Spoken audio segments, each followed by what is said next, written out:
नमस्कार, मैं स्वरभूमि रोहित शर्मा। आदिवासियों ने हथियार क्यों उठाया? और इसी के समांतर सवाल है, माओवादियों ने हथियार क्यों उठाया? ये सवाल बहस के केंद्र में होना चाहिए। लेकिन आज के माहौल में सवाल यह है कि आदिवासी सरेंडर कितने कर रहे हैं, माओवादी अपने हथियार के साथ कितने सरेंडर कर रहे हैं।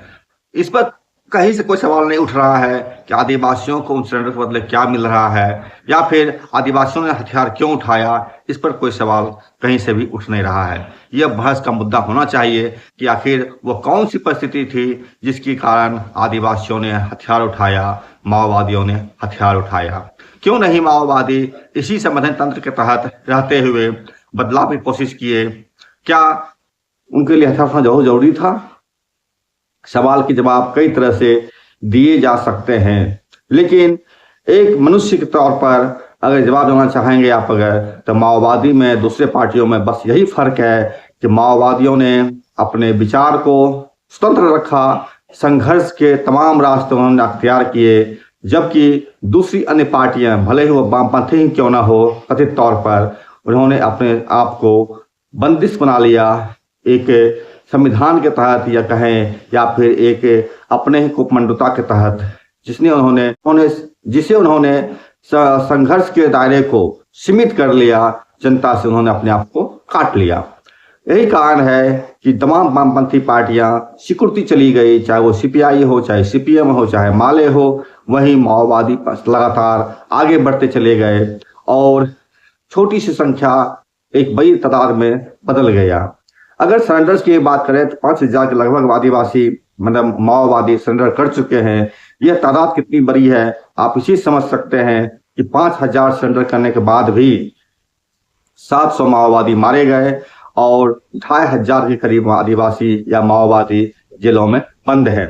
इतनी बड़ी तादाद में अगर माओवादी या आदिवासी माओवादी हथियार उठाए हैं तो सवाल तो कहीं ना कहीं बनता है कि बेवजह तो कोई जान नहीं देगा, बेवजह तो कोई चीज़ नहीं होगी।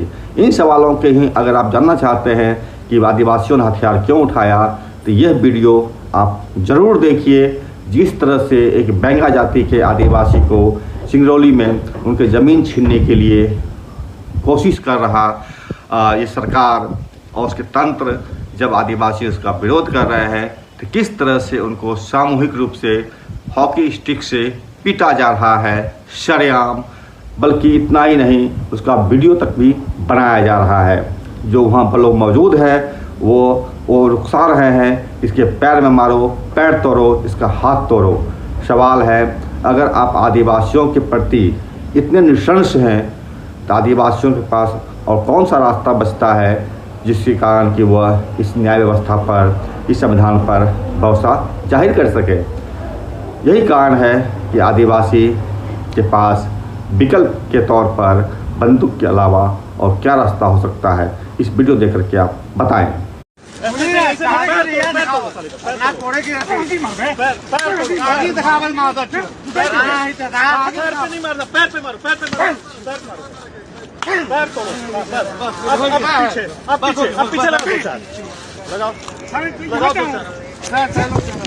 यही लॉन्ग हेड छोड़ के फाड़ना नहीं, बाकी सब तोड़ो, सब तोड़ो। इस वीडियो को देखने के बाद आपके जहन में क्या सवाल उठता है, क्या जवाब मिलता है? आखिर आदिवासी हथियार क्यों उठाए हैं? एक लाइन में कमेंट जरूर करें। अब अगर आप न्यायपालिका की बात करते हैं तो हम न्यायपालिका के भी एक चरित्र को दिखाना चाहेंगे जो इन दिनों सार्वजनिक हुई है, इन दिनों लोगों ने देखा है। बेल तो मिल जाएगी, लेकिन रोजाना पुलिस स्टेशन की सफाई करनी होगी। पुलिस स्टेशन की सफाई करने की शर्त पर बेल। उम्मीद है आपने पहले बेल की ये शर्त नहीं सुनी होगी, हमने भी नहीं सुनी। मगर ओडिशा में कुछ किसानों को बेल देने के लिए यही शर्त रखी गई। मामला है ओडिशा के रायगढ़ जिले का। यहाँ वेदांता के एक प्रोजेक्ट का कुछ किसानों ने विरोध किया। पुलिस ने उन्हें गिरफ्तार किया, फिर किसानों को महीनों जेल में रखा गया। मामला जब कोर्ट पहुंचा तो कोर्ट ने बेल देने पर हामी तो भरी, लेकिन शर्त रखी कि किसानों को उसी काशीपुर पुलिस स्टेशन की सफाई रोजाना सुबह 6 बजे से 9 बजे के बीच करनी होगी, जहां वो महीनों बंद रहे। इसी शर्त ने जेल से छूटने की उनकी खुशी को अपमान में बदल दिया। आर्टिकल 14 नाम की वेबसाइट की रिपोर्ट के अनुसार कुमेश्वर नायक ओडिशा के उन 8 किसानों में से एक हैं जिन्हें काशीपुर पुलिस थाने की सफाई करने का निर्देश दिया गया। कोर्ट के कहे मुताबिक वो ये काम कर भी रही हैं।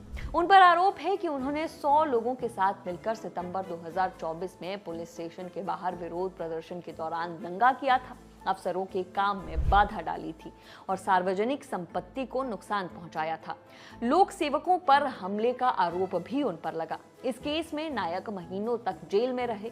नायक के मुताबिक कोर्ट की ये शर्त अपमानजनक है। आर्टिकल 14 वेबसाइट से नायक ने कहा, इस जमानत आदेश के जरिए अधिकारी हमें खनन विरोधी आंदोलन का हिस्सा होने के लिए अपमानित करना चाहते हैं।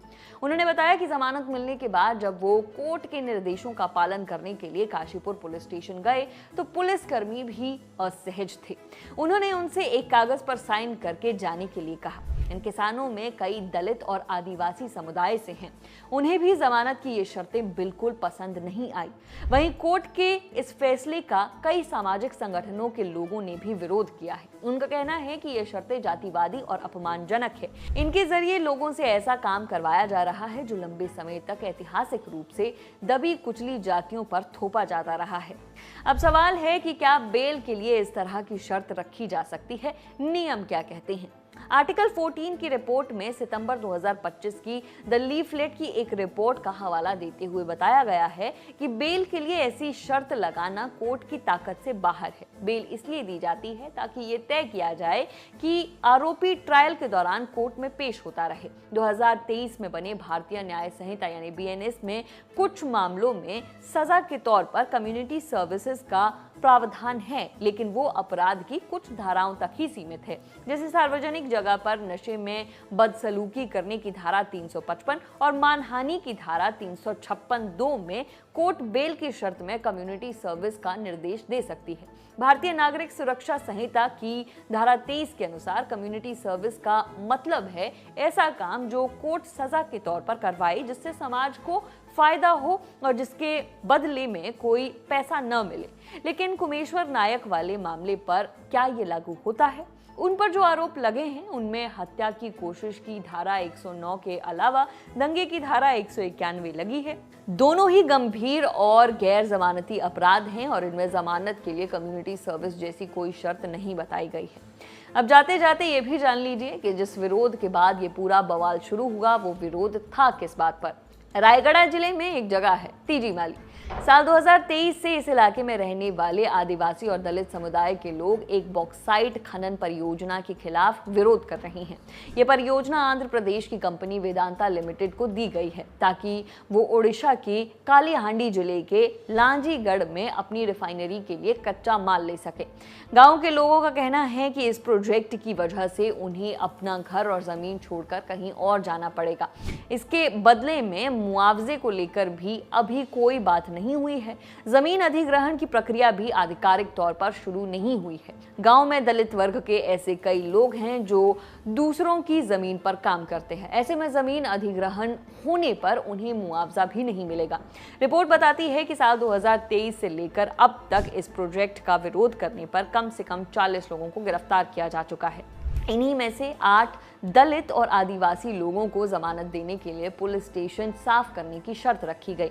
ये सभी मां माटी माली सुरक्षा मंच से भी जुड़े हैं। ये एक जमीनी स्तर का संगठन है। इसे रायगढ़ जिले की कुई भाषा बोलने वाले आदिवासी और दलित लोगों ने ताजी माली पहाड़ियों में खनन का विरोध करने के लिए बनाया है। ऐसे में बेल की शर्त में सफाई का आदेश देने के चलते कोर्ट पर पक्षपात के आरोप लग रहे हैं।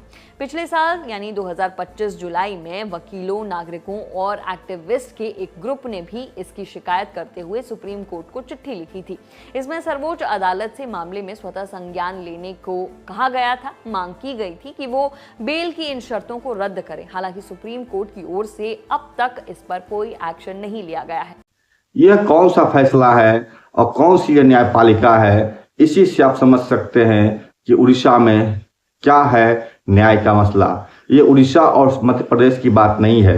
ये दोनों बातें आपको पूरी भारत का चित्र पेश करता है कि भारत ना तो प्रशासनिक तंत्र, ना ही पुलिस तंत्र, ना ही न्यायपालिका इस देश के आदिवासियों, इस देश के आम जनजातियों के लिए जातियों के लिए, आम लोगों के लिए, जो गरीब पिछड़े हैं उनके लिए किसी तरह से भी हितकारी है। यही कारण है कि इनके पास न्याय के लिए सिर्फ और सिर्फ बंदूक ही वो रास्ता बचता है जो कि उसे न्याय प्रदान करता है। आज जब माओवादी लगातार सरेंडर्स कर रहे हैं, हथियार डाल रहे हैं, अपनी ही जनता के साथ गद्दारी कर रहे हैं, तो फिर सवाल यह उठता है कि वे भी आत्मसमर्पणकारी 5000 जो बैठे हुए हैं पुलिस के ऐशगाह में, तो आखिर वह कौन सी लड़ाई लड़ेंगे आदिवासियों के लिए? अगर वो हथियार नहीं उठाते हैं, अगर वो हथियार को छोड़ देते हैं, तो आखिर वो कौन सा रास्ता अख्तियार करेंगे?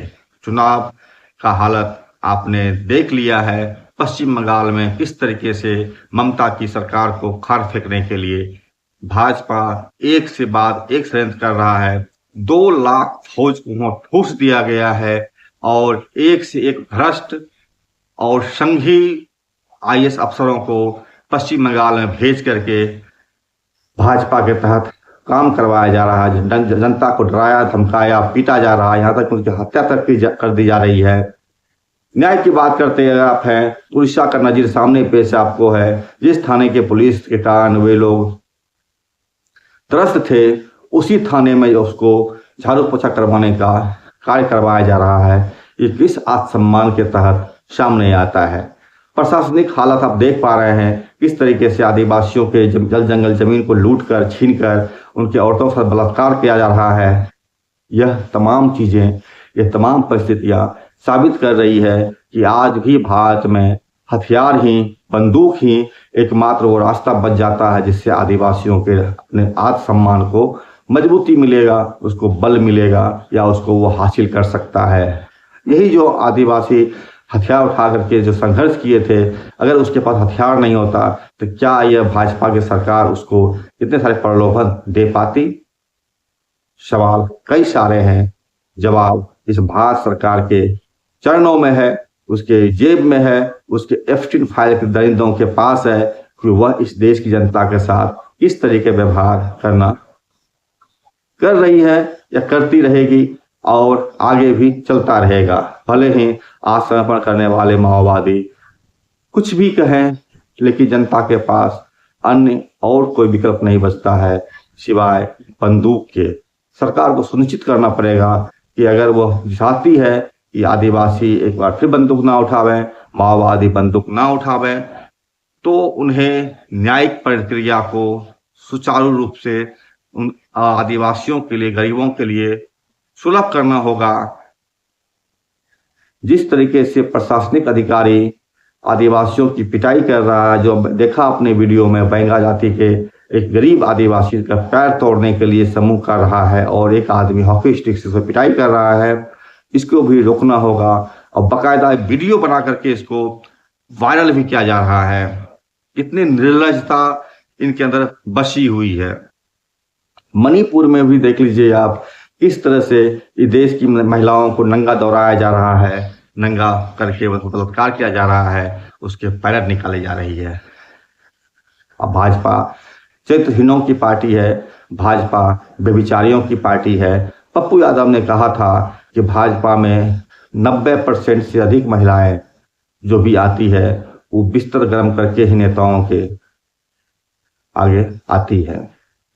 तमाम परिस्थिति है, आपके सामने है, सवाल आपके पास है, जवाब आप कमेंट में दे सकते हैं कि आखिर आदिवासी बंदूक क्यों उठाए हैं। इसको बहस के केंद्र में रखना ही बहुत जरूरी होगा और यही इस देश की जनता के लिए कर्तव्य की बात होगी कि वह विचार करें कि आखिर आदिवासी हथियार क्यों उठाए, माओवादियों ने हथियार क्यों उठाया।